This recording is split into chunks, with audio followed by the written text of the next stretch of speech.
Good morning. हम लोग chapter 10 special purpose book part 1 discuss कर रहे थे। इसमें पहला हमने कैश बुक में दो तरीके की बताई थी। सिंपल कैश बुक जिसे सिंगल कॉलम कैश बुक कहते हैं और डबल कॉलम कैश बुक जिसे 2 कॉलम। तो सिंगल कॉलम कैश बुक कैसे बनाते हैं मैंने आपको बताया था। लेफ्ट साइड में डेबिट साइड होता है, राइट साइड क्रेडिट साइड होता है। डेबिट साइड में जो रिसीट्स होती है वो लिखते हैं और क्रेडिट साइड में पेमेंट लिखते हैं। अब 2 कॉलम कैश बुक कैसे बनाते हैं या जिसे डबल कॉलम कैश बुक है उसके विषय में आज डिस्कस करेंगे। 2 कॉलम कैश बुक और double column cash book is a cash book which has 2 column for amount on each side. 1 column to record the cash transaction and the other column to record the bank transaction. दोनों side पे 2 amount के column बनाएंगे, debit side में भी और credit side में भी। एक कॉलम में कैश के ट्रांजेक्शन रिकॉर्ड करेंगे, कैश लिखेंगे, और दूसरे कॉलम में बैंक लिखेंगे। डिपॉजिट ऑफ चेक और cash, issue of cheque and withdrawn, issue of cheque, cash transaction and other column recorded bank transaction. Deposit of cheque और कैश जमा किया या चेक जमा किया। Issue of cheque and withdrawal from cash from bank are recorded in the bank column of cash book. Thus 2 column of cash book represent 2 accounts. इसलिए दोनों column 2 account represent करते हैं, एक कैश अकाउंट दूसरा bank account. 2 column बनते हैं, दोनों cash account और बैंक अकाउंट को रिप्रेजेंट करते हैं। तो बैंक अकाउंट क्या होता है? Bank account is assets account as per the modern approach में एसेट कहते हैं। और ट्रेडिशनल में बैंक अकाउंट क्या होता है? क्योंकि बैंक अकाउंट कौन खोलेगा? कोई व्यक्ति या कोई कंपनी खोलेगी, तो वो पर्सनल अकाउंट होता है। तो चाहे ट्रेडिशनल अप्रोच से उसके रूलिंग डेबिट क्रेडिट के रिकॉर्ड करिए, चाहे मॉडर्न से। हम मॉडर्न से आपको समझाएंगे, ठीक है। तो bank account is assets account as per the modern approach and while recording transaction in the bank column of the cash book the rule of debit and credit applied to the assets. तब debit और credit rule asset वाला apply हो जाता है, जो modern approach का हमने बताया था आपको, rules of debit and credit. वो क्या है? Increase in asset is debited and decrease credited, ये रूल कहता है। तो इंक्रीज करेगा तो डेबिट में रिकॉर्ड करेंगे और डिक्रीज करेगा तो क्रेडिट में रिकॉर्ड करेंगे। तो कैश और बैंक दोनों ही एसेट्स है। तो जब कैश इंक्रीज करेगी या बैंक इंक्रीज करेगा तो डेबिट में रिकॉर्ड करेंगे और डिक्रीज करेगा तो क्रेडिट में रिकॉर्ड करेंगे। तो डेबिट ठीक इस तरीके से रिकॉर्ड किए जाएंगे। अगर मॉडर्न अप्रोच नहीं करते हैं, आप ट्रेडिशनल अप्रोच करते हैं, तो ट्रेडिशनल अप्रोच से क्या है? बैंक क्या होता है? पर्सनल अकाउंट होता है। और पर्सनल अकाउंट की रूलिंग क्या होती है? Debit the receiver, credit the giver. तो ये रूल फॉलो करेंगे तो बेटर रहेगा कि मॉडर्न से अप्रोच करेंगे तो कैश और बैंक दोनों रियल अकाउंट हो जाते हैं। तो इसलिए दोनों का रूल एक जैसा हो जाता है। दस for cash deposit into the bank balance increase. जब कैश डिपॉजिट करोगे तो बैंक बैलेंस इंक्रीज कर जाएगा। और bank in the receiver, bank क्या हो गया? रिसीवर हो गया। And therefore it is debit in the bank column of the cash book. क्योंकि बैंक रिसीवर हो गया तो बैंक पैसा मिलेगा तो एसेट बढ़ेगी तो रिकॉर्ड करेंगे डेबिट में, तो डेबिट साइड में रिकॉर्ड करेंगे। Since cash is deposit into bank, तो कैश डिक्रीज हो रहा है तो कैश गोज आउट हो रही है, तो कैश की किधर रिकॉर्ड करेंगे? कैश कॉलम में, क्रेडिट साइड में, in the cash book. Similarly इसी तरीके से फॉर कैश विड्रॉन और cheque issued bank balance decrease and bank withdrawn would be giver, therefore it is the credit in the bank column of the cash book. Simple सी बात है। अगर पैसा मिलेगा कैश तो कैश कॉलम में लिखेंगे रिसीट साइड में, डेबिट साइड में, और चेक मिलेगी तो डेबिट साइड में लिखेंगे। इसी तरीके से कैश से पेमेंट करेंगे तो कैश कॉलम में, और बैंक चेक से पेमेंट करेंगे तो बैंक कॉलम में पेमेंट साइड में लिखेंगे, क्रेडिट साइड में।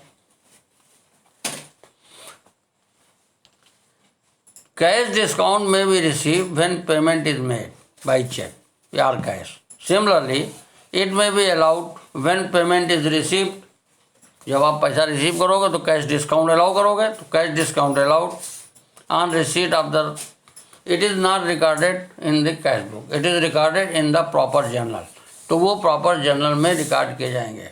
जो डिस्काउंट अलाउड या डिस्काउंट रिसीव्ड होंगे वो कैश बुक में रिकॉर्ड नहीं किए जाते, क्योंकि वो पैसा मिलता नहीं है, इसलिए उसको जर्नल में रिकॉर्ड करेंगे।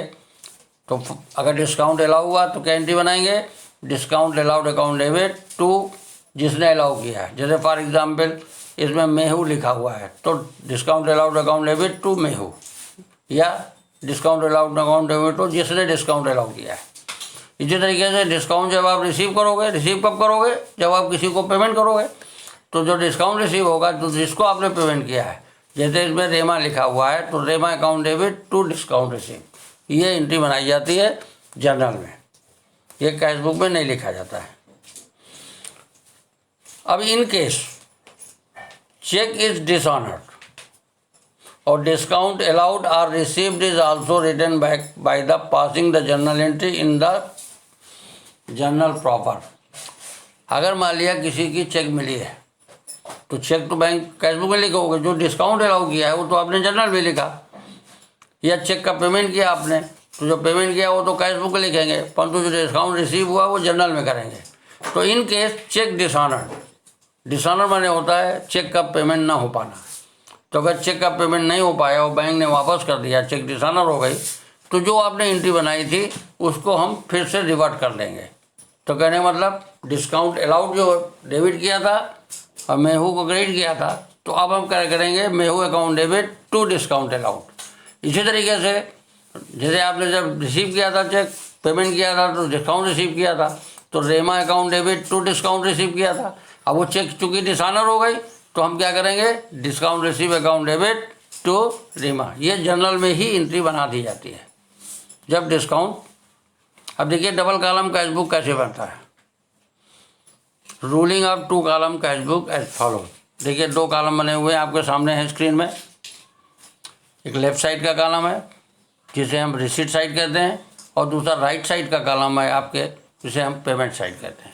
रिसीट साइड डेबिट साइड होता है और पेमेंट साइड क्रेडिट साइड होता है कैश बुक का। टू कॉलम कैश बुक, दो कॉलम बनाने हैं, एक कैश का और दूसरा बैंक का। तो पहला होगा डेट, नेक्स्ट पर्टिकुलर, तीसरा column LF ledger folio number, cash column हो गया, दूसरा बैंक कॉलम। सिमिलरली इस साइड में क्रेडिट साइड में भी सेम कॉलम बनाए जाते हैं, डेट पर्टिकुलर। जैसे आप सिंपल कैश बुक बनाते थे उसमें सिंगल कॉलम होता था, अब अमाउंट के दो कॉलम कर देने होंगे, एक कैश और दूसरा बैंक। तो कैश कॉलम के ट्रांजेक्शन कैश में लिखे जाएंगे और बैंक कॉलम के ट्रांजेक्शन बैंक में लिखे जाएंगे। अब इनकी बैलेंसिंग जब हम करेंगे तो कैश कॉलम का अलग करेंगे और बैंक कॉलम, दोनों का अलग अलग निकाला जाता है। Cash column are balance in the same manner as the case of simple cash book.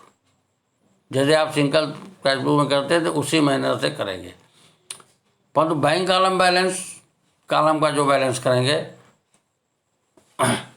वो हो सकता है बाई बैलेंस CD निकले, हो सकता है टू बैलेंस CD निकले। CD मतलब कैरी डाउन। बैंक में allow to withdraw more amount, क्योंकि बैंक आपको अलाउ करता है कि जितना बैलेंस से भी ज़्यादा आप पैसा निकाल सकते हो जितना आपने डिपॉजिट किया। If bank allow the firm to withdraw more amount, ज़्यादा अमाउंट निकालने के लिए बैंक ने अलाउ कर दिया है, then the balance is in the account, it is shown in the overdraft. तो वो ओवरड्राफ्ट बैलेंस कहलाते हैं, मतलब रिवर्ट बैलेंस होता है। डेबिट बैलेंस होते हैं, एसेट के बैलेंसेस डेबिट होते हैं, तो वो बैलेंसेस भी क्रेडिट कहलाते हैं जिसे हम ओवरड्राफ्ट कहते हैं। In such a case total of bank column on credit side will be the bigger. ऐसे केस में क्रेडिट साइड का बैलेंस ज़्यादा होगा दैन द टोटल साइड। तो जो डिफरेंस होगा बिटवीन डेबिट एंड क्रेडिट, उसको बाई बैलेंस CD ना लिख के टू बैलेंस CD लिखेंगे। CD उसी साइड में लिखा जाता है जिस साइड बैलेंस कम होता है, ठीक है। Then total return of the two side opposite are one and other, balance कर देंगे। अब जैसे BD जहाँ लिखते हैं, जब उसको नेक्स्ट पेज में CD करते हैं, वो आपको पीछे लेजर पढ़ाया था तो हमने बैलेंसिंग करा बताया था। सिमिलरली तरीके से ये भी एक अकाउंट ही है, कैश अकाउंट और बैंक अकाउंट, जिसे हम कैश बुक कहते हैं, डबल कॉलम कैश बुक, ये अकाउंट भी कहलाता है। तो उसी तरीके से बैलेंसिंग की जाती है।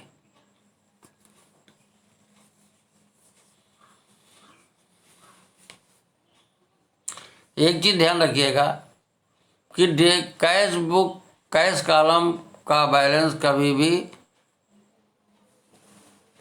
या तो डेबिट बैलेंस आएगा या नील बैलेंस आएगा, क्रेडिट बैलेंस नहीं आता है कैश कॉलम का। और बैंक का तो डेबिट और क्रेडिट दोनों आ सकता है। अगर ओवरड्राफ्ट कर लेंगे तो क्रेडिट बैलेंस हो जाएगा, नहीं तो डेबिट बैलेंस रहता है।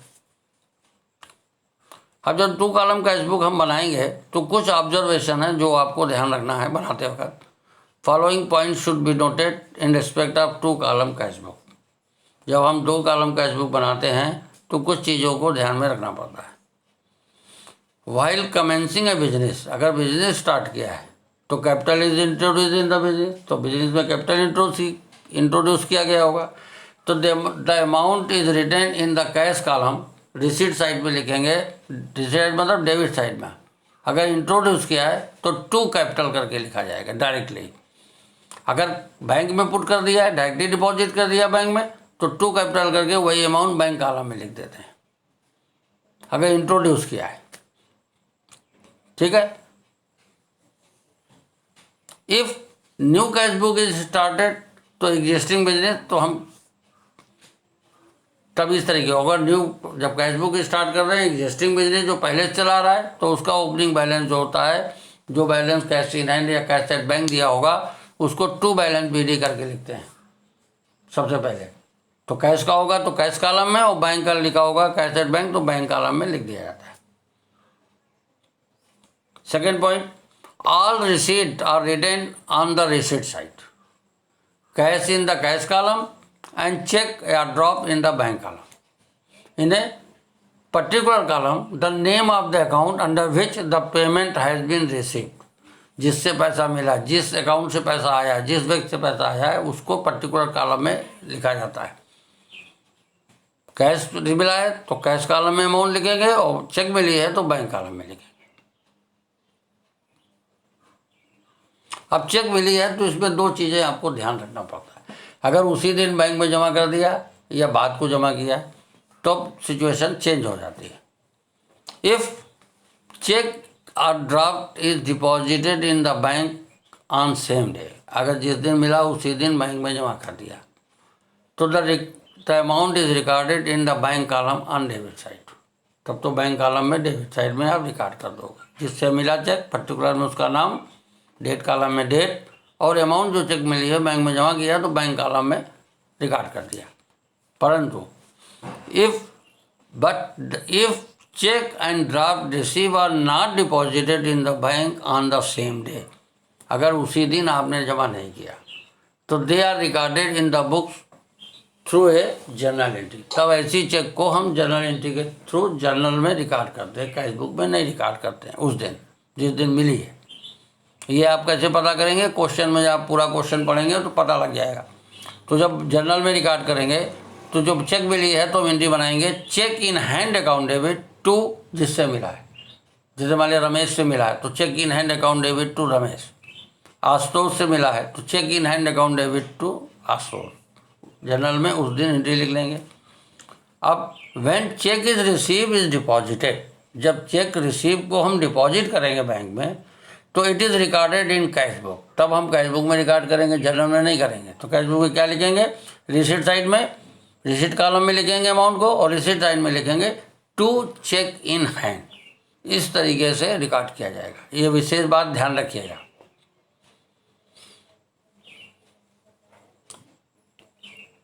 ठीक है। अब जैसे एक एग्जाम्पल देके आपको समझाते हैं कि on 27 March 2019 a cheque receive from Meera ₹10,000, 10,000 की चेक रिसीव हुई। The cheque is deposit in the bank on 31 March, और चेक को डिपॉजिट किया 31 मार्च को, तो 27 को तो जमा नहीं किया। तो 27 तारीख को जो चेक मिली है उस दिन एंट्री बनाएंगे हम जर्नल में, cheque in hand account debit to Meera 10,000। अब जब डिपॉजिट किया 31 मार्च को तो उस दिन कैश बुक में लिखेंगे, रिकॉर्ड करेंगे रिसीट साइड में टू चेक इन हैंड और बैंक कॉलम में। इस तरीके से कैश बुक देखिए बनी टू चेक इन हैंड करके 31 मार्च को बैंक खाला में रिकॉर्ड। इस तरीके से प्रेजेंट किया जाएगा जब चेक रिसीव होती है किसी से और उसको हम उस दिन जमा नहीं करते हैं। नेक्स्ट पॉइंट आपको ध्यान रखना है, all payment are written on the payment side. जितने भी पेमेंट होंगे वो पेमेंट साइड में लिखेंगे, that is a credit side. Cash payment in the cash column and payment by cheque in the bank column. ठीक है। कुछ होती कंट्रा एंट्री। कंट्रा एंट्री किसे कहते हैं? कंट्रा एंट्री वो एंट्री होती हैं जो दोनों कॉलम में लिखी जाती है, दोनों साइड, जिनसे दोनों अकाउंट, जैसे एक अकाउंट का बैलेंस बढ़ता है दूसरे अकाउंट का, मतलब कैश का बैलेंस बढ़े बैंक कम हो जाए या बैंक बढ़े कैश कम हो जाए, ऐसी जो ट्रांजेक्शन होते हैं वो कंट्रा एंट्री कहलाते हैं। तो कंट्रा एंट्री क्या होती है? Contra entry are those entries which effect both cash and bank balances, दोनों बैलेंसेस जिसको इफेक्ट करते हैं। Of one will increase decrease and another will increase due to such transaction। ऐसे ट्रांजेक्शन से एक बैलेंस बढ़ जाते हैं और दूसरा बैलेंस कम हो जाता है। Such transaction are recorded in the both side of the cash book. कंट्रा entry ध्यान रखिएगा, वो दोनों साइड कैश बुक में रिकॉर्ड किए जाते हैं। एक एग्जाम्पल ले लेते हैं जाके आप लोगों को अच्छी तरीके से समझ में आ जाए। Cash deposit into bank, cash bank में जमा किया तो बैंक बढ़ गया और कैश कम हो गया तो बैंक दोनों साइड रिकॉर्ड करेंगे। This transaction bank account is to be debit and cash is to be credit. ठीक, तो दोनों तरफ रिकॉर्ड करेंगे। तो कैश डिपॉजिट इनटू बैंक तो लिखेंगे बाई बैंक और कैश कॉलम में अमाउंट रहेगा। ठीक, और टू कैश बैंक कॉलम में अमाउंट जाता है। दो तरीके के ट्रांजेक्शन होते हैं, कैश डिपॉजिट इनटू बैंक या cash withdrawn from bank for office use. Both are the transaction are contra entry. ये दो ट्रांजेक्शन कंट्रा एंट्री के होते हैं। ऐसी एंट्रियों को against such entry the letter C is written in the ledger column. Ledger जो फोलियो का कॉलम बनेंगे फॉर्मेट में, उस कॉलम में ऐसे ट्रांजेक्शन के सामने सी, कैपिटल सी में लिख देते हैं। Ledger column indicated that these are the contra transaction and are not posted in the ledger account. और ऐसे ट्रांजेक्शन लेजर अकाउंट में पोस्ट भी नहीं किए जाते, तो उसे हम कहते हैं contra entry. Contra entries are those entries which are recorded both side of the cash book by which one balance are decrease and another balance are increase.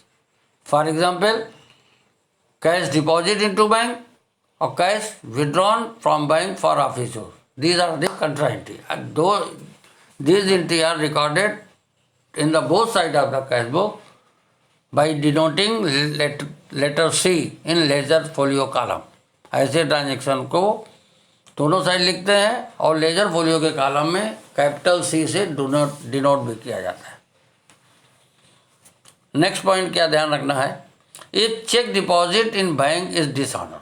अगर चेक बैंक में जमा किया और डिसऑनर हो गया, डिसऑनर का मतलब हुआ bank does not collect the amount, तो the uncollected amount is recorded in the bank column on the credit side with the name of cheque issued party in a particular column. मतलब जिससे party आपने पैसा मिला था, check receive हुई थी, जैसे राम से रिसीव किया तो आपने लिखा टू राम बैंक कॉलम में। अब डिसऑनर हो गई राम की चेक तो आप क्रेडिट साइड में, पेमेंट साइड में लिखेंगे बाई राम और बैंक कॉलम में लिख देंगे।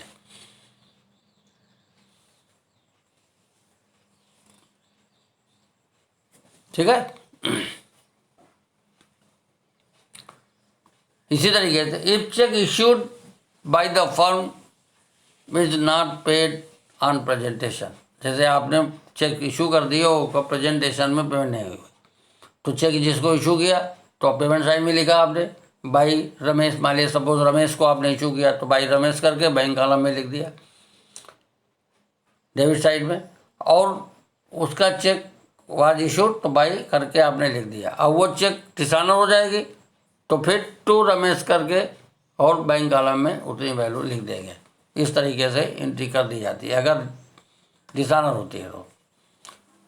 नेक्स्ट पॉइंट आपको ध्यान रखना है, cheque received may be given to some other party. जो आपने चेक रिसीव किया है वो किसी दूसरी पार्टी को दे दिया, मतलब इनरोस कर दिया, इनरोस टू थर्ड पार्टी कहते हैं।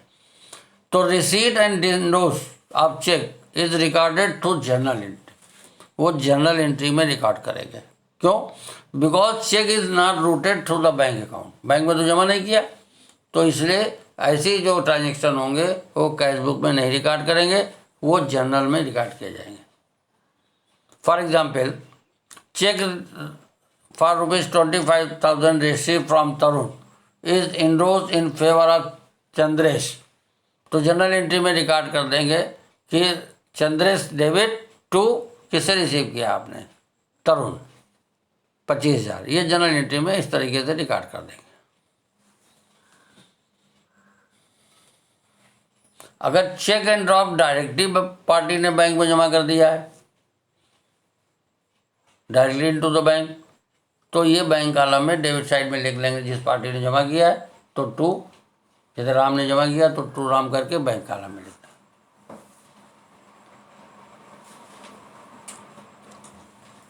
जैसे बैंक सर्विस अवेल कर रहे हैं तो बैंक चार्ज करता है, तो बैंक चार्जेस होते हैं, उसे हम बैंक चार्जेस कहते हैं। तो जो बैंक चार्जेस होते हैं वो पेमेंट साइड में लिखेंगे पर बैंक चार्जेस और बैंक कॉलम में। डिस्काउंट अलाउड, डिस्काउंट रिसिप्ट, ये कैश बुक में लिखते नहीं हैं, इसको जनरल एंट्री में लिखा जाता है। अब आप कैश बुक कैसे, एक क्वेश्चन आपके सामने है, इसको कैश बुक बनाना है। Prepare 2 column cash book from the following transaction, ये ट्रांजेक्शन दिए हुए हैं और इसकी एक कैश बुक बनानी है। तो देखिए कैश इन हैंड दिया है, कैश एट बैंक दिया है, फर्स्ट मार्क, तो 2 कॉलम आप बनाएंगे और पहले लिखेंगे जिस दिन, फर्स्ट ईयर लिख लेंगे दोनों साइड, फिर बार बार ईयर नहीं लिखना है और डेट डालते हुए ट्रांजेक्शन करना है। कोई भी लाइन नहीं छोड़ी जाती है, क्रोनोलॉजिकल ऑर्डर पे किए जाते हैं, चाहे डेबिट साइड में आपको लिखना हो चाहे क्रेडिट साइड में लिखना हो। क्रोनोलॉजिकल ऑर्डर का मतलब होता है 1 तारीख, 3 तारीख, 5 तारीख, 6 तारीख, मतलब क्रम और साथ है। तो कैश इन हैंड और कैश एट बैंक को लिखेंगे टू बैलेंस BD, कैश वाली वैल्यू कैश कॉलम में और बैंक वाली वैल्यू बैंक कॉलम में। इसमें देखिए स्टार मार्क कुछ ट्रांजेक्शन में लिखे हुए हैं, पड़े हुए हैं, और नीचे दिया हुआ है transaction mark star are subject to CGST and SGST at the rate 6%। तो इनमें CGST और GST 6% के रेट से लगा के ट्रांजेक्शन करने हैं, ठीक है। तो पहला तो आपका लिख दिया cash to balance BD, cash in hand को कैश कॉलम में और कैश एट बैंक को बैंक कॉलम में। अब थर्ड मार्च को कह रहा है परचेज गुड्स फॉर कैश 6,000 और स्टार लगा हुआ है, इसमें CGST SGST भी लिखना है। तो कैश खरीद रहे हैं तो लिखेंगे बाई परचेज 6,000 कैश कॉलम में, by input CGST, by input SGST। 6,000 का 6% निकाल के जो वैल्यू आई वो 360 वो लिख दिया। फिर 5 तारीख को कह रहा है deposit in bank, that is a कंट्रा entry, bank में डिपॉजिट किया, तो ये दोनों साइड रिकॉर्ड करेंगे 5 तारीख को। लिखेंगे by bank cash column, by bank लिखा कैश कॉलम में 5,000 और टू कैश बैंक कॉलम में 5,000, और दोनों साइड की एंट्री में लेजर फोलियो में लेटर सीट डिनोट करेंगे। फिर 8 तारीख को कह रहा है कैश सेल्स, तो कैश सेल किया तो पैसा आएगा, तो रिसीट साइड में लिखेंगे। और देखिए इसमें स्टार मार्क है, तो जो गुड सोल होती है, बेची है, खरीदी जाती है, उनमें GST लगता है, तो लिखेंगे रिसीट साइड में लिखेंगे टू सेल्स कैश कॉलम में 10,000, to output CGST, to output SGST। 6,000 का 6% निकालोगे 10,000 का 600 आएगा, तो 600 CGST, 600 SGST। इस तरीके से रिसीट साइड में लिख देंगे। अब 10 मार्च को कह रहा है cash withdraw from bank for office use, ये कंट्रा हो जाएगी। कैश विड्रॉ किया है तो बाई कैश लिखेंगे बैंक कॉलम में और टू बैंक कैश कॉलम में, और इस लेजर फोलियो के सामने लेटर C से इसको डिनोट कर देंगे। तो इस तरीके से रिकॉर्ड करेंगे। देखिए कैश बुक इस तरीके से बनी हुई है, नीचे जो हम आपको बता रहे हैं वो नीचे बनी हुई है, ठीक है। अब 12 मार्च को कह रहा है receive cash from Damini 3,000, allow her discount 100 against due, तो 100 को नहीं रिकॉर्ड करेंगे, जनरल एंट्री रिकॉर्ड होगी। तो और धामनी से पैसा मिला तो रिसीट साइड में लिखेंगे टू धामनी और कैश कॉलम में 3000। इसी तरीके receive cheque from Nimrat ₹2000 and allow her discount 75। तो डिस्काउंट की एंट्री नहीं, जो चेक रिसीव हुआ है उसकी एंट्री करेंगे। तो किससे हुआ? निर्मत से, तो लिखेंगे टू निर्मत और बैंक कॉलम में 2000।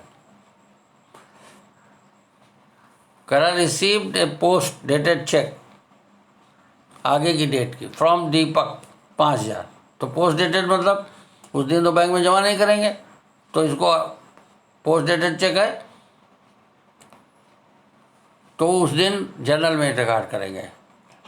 तो लिखेंगे cheque in hand account debit to Deepak. अब cheque receive from Deepak deposit in bank, 23 तारीख को डिपॉजिट कर रहा है, तो 23 तारीख को रिसीट साइड में लिखेंगे टू चेक इन हैंड और बैंक कॉलम में अमाउंट 5000। फिर 24 मार्च को कह रहा है issue cheque ₹2500 to Chandra, he allowed discount 125। तो 125 का इसकी तो जनरल में एंट्री करेंगे और जो चेक इशूड ₹2500 ये कैश बुक में रिकॉर्ड करेंगे। तो पेमेंट साइड में लिखेंगे किसको इशू किया आपने? चंद्र को, तो लिखेंगे बाई चंद्र और बैंक कॉलम में। 27 मार्च को कह रहा है withdrew from bank for personal use. तो पर्सनल यूज़ कंट्रोल नहीं होती है, तो लिखेंगे बाई ड्राइंग। और कहाँ से विथड्रू किया? बैंक से। पेमेंट साइड में लिखेंगे बाई ड्राइंग और बैंक कॉलम में 1500। 28 मार्च को कह रहा है sold goods on credit to Ashok Mitra 40,000। तो क्रेडिट के ट्रांजैक्शन कैश बुक में लिखे नहीं जाते हैं, लिहाजा इस ट्रांजैक्शन को जनरल में लिखेंगे, कैश बुक में लिखेंगे ही नहीं। ठीक है। इसी तरीके 30 तारीख मार्च को कह रहा purchase goods on credit from Chander, तो इसको भी नहीं, क्रेडिट बने होता उधार, तो कैश बुक हम बना रहे हैं तो इसमें उधार ट्रांजैक्शन नहीं रिकॉर्ड किए जाते हैं, ये जनरल में करेंगे। 31 मार्च को कह रहा receive cheque from Ashok Mitra 2000 and deposit in the bank. तो डायरेक्ट बैंक में जमा हो गया, तो टू अशोक मित्रा और बैंक कॉलम में 2000। इस तरीके से ट्रांजैक्शन रिकॉर्ड करते हैं। ये देखिए आपके सामने कब इस तरीके से रिकॉर्ड करेंगे जो हमने आपको डिस्कस किया। अब दोनों साइड की बैलेंसिंग करेंगे, कैश का पहले अलग बैलेंसिंग करेंगे और बैंक का अलग बैलेंसिंग। बैलेंसिंग का तरीका बताया था आपको, पहले दोनों साइड का टोटल करते हैं, जिस साइड का टोटल ज़्यादा होगा वो आमने सामने लिखते हैं और जिधर कम होगा उधर बैलेंस शीट ही लिखते हैं। तो बाई क्रेडिट साइड में कम होगा तो बाई बैलेंस शीट ही लिखेंगे और डेबिट में कम आता है तो टू बैलेंस शीट ही लिखते हैं। इसमें दोनों ही बैलेंस बाई बैलेंस शीट ही निकलेंगे। और नेक्स्ट पीरियड में जो सीडी आता है वो मंथ की आखिरी डेट डालते हैं और बीडी करते हैं नेक्स्ट मंथ की पहली डेट। तो नेक्स्ट मंथ की पहली डेट 10 अपोजिट साइड में बीडी हो जाता है। तो देखिए बाई बैलेंस शीट ही निकला हुआ है, कैश का 19,480 और बैंक का 58,000। अब इसको टोटल के बाद 1 अप्रैल को, नेक्स्ट डे क्या होगा? 1 अप्रैल को लिखेंगे टू बैलेंस बीडी, कैश का कैश कॉलम में और बैंक का बैंक कॉलम में। इस तरीके से डबल कॉलम कैश बुक बनाई जाती है। कोई प्रॉब्लम हो तो यू कैन कॉन्टेक्ट में।